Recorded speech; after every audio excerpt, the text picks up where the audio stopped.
Hi friends, ఈరోజు మన ఛానల్లో కొబ్బరి బర్ఫీ ఎలా చేయాలో చూసేద్దాం.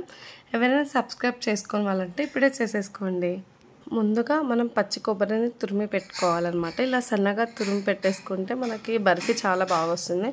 సో ఒక ప్యాన్ పెట్టేసి నెయ్యి వేసేసి కొబ్బరి వేసేసి దాన్ని ఫ్రై చేయాలన్నమాట. సో పచ్చి వాసన పోయేంత వరకు ఫ్రై చేస్తూ ఉండాలి సిమ్లో పెట్టేసి. కొబ్బరి కాస్త గోల్డెన్ కలర్ బ్రౌన్ వచ్చేంత వరకు వేపుకోండి. పచ్చివాసన మాత్రం గ్యారంటీ పోలే, అప్పుడే బర్ఫీ టేస్ట్ బాగుంటుంది.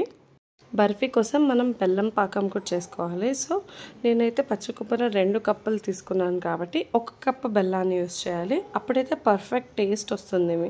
సో కొన్ని వాటర్ వేసి బెల్లాన్ని కరిగించి ఇలా సిమ్లో పెట్టేసి బెల్లం పాకం చేసుకోండి.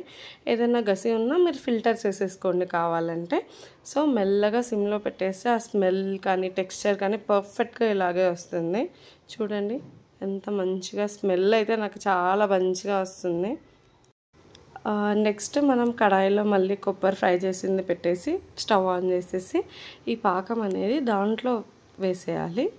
సో పాకం అంతా ఒకేసారి పోసేయండి. ఆ తర్వాత సిమ్లో పెట్టేసి మొత్తం ఒకసారి బాగా కలిపేసేయాలన్నమాట. మధ్యలో నాకు లవ్ షేప్ వచ్చింది పాకంతో, అది పట్టించుకోకండి. సో మంచిగా ఇలా కలిపేయాలి. సిమ్లో మాత్రమే పెట్టాలన్నమాట ఫ్లేమ్.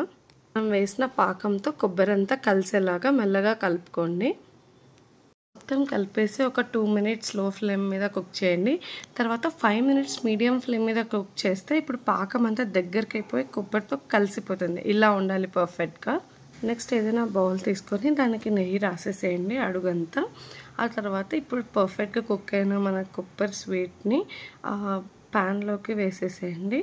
సో ఆల్రెడీ నెయ్యి వేసాం కాబట్టి ఇంకా ఎక్స్ట్రా నెయ్యి యాడ్ చేయాల్సిన అవసరం లేదు మన స్వీట్కి.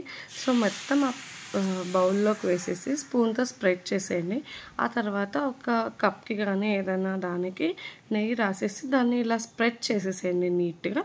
సో మనకి కావాల్సిన షేప్లో ఇట్లా కూర్చుంటుంది అన్నమాట. వేడిగా ఉన్నప్పుడే మనం ఏదైనా షేప్ కావాలన్నప్పుడు ఇలా కట్ చేసేసుకోండి. అప్పుడు మనకి బర్ఫీ షేప్ లాగా ఉంటుంది. 15 to 20 మినిట్స్ దాన్ని అలాగే వదిలేసేయండి. తర్వాత నెక్స్ట్ ఇప్పుడు మనం ప్లేట్లో తిప్పేసుకుందాము. ఎందుకంటే మనం బర్ఫీ తినకుండా వెయిట్ చేయలేము కదా. సో అందుకే ఓపెన్ చేసేద్దాం. ఇంతే అండి బర్ఫీ. ఏ షేప్లో కావాలంటే అలా కట్ చేసుకోవచ్చు. నేనైతే బర్ఫీ షేప్లోనే కట్ చేసుకున్నాను. ఎంత ఈజీయో చూసారు కదా చేసేయడం. ఈ వీడియో మీకు నచ్చినట్లయితే please to like, share and subscribe to my channel. Please support.